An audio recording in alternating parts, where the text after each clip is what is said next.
La plaine Ayémé, champ de démonstration des forces armées gabonaises, est assimilée ce jour à l'occasion du traditionnel exercice de tir et de dissuasion quant aux potentielles infiltrations d'ennemis dans les différents centres névralgiques du pays.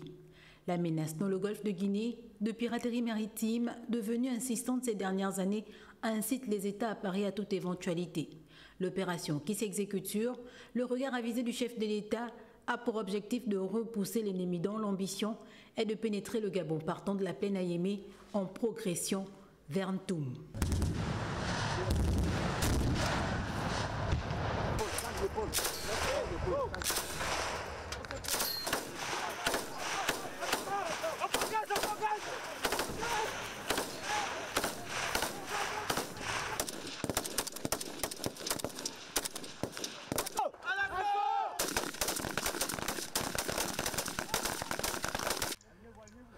Pour la section, procédons au ratissage de la zone.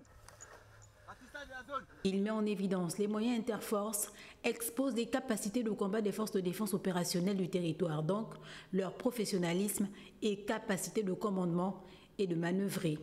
La mise en situation de ce jour consistait à nous mettre dans un contexte opérationnel au déploiement d'une unité qui relève donc du groupement tactique Interforce, un détachement, composé essentiellement des unités de mêlée, c'est-à-dire des unités blindées et de l'infanterie.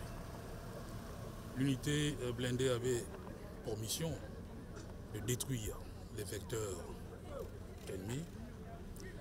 L'infanterie, quant à elle, avait pour rôle essentiel de neutraliser l'ennemi résiduel.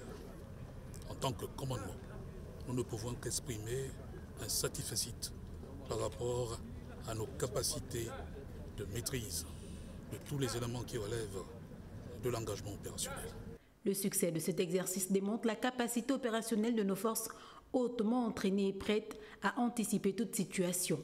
Il est le résultat, tout compte fait, des efforts consentis par les plus hautes autorités pour permettre à notre armée d'être outillée, équipée et bien arrimée aux technologies innovantes en la matière.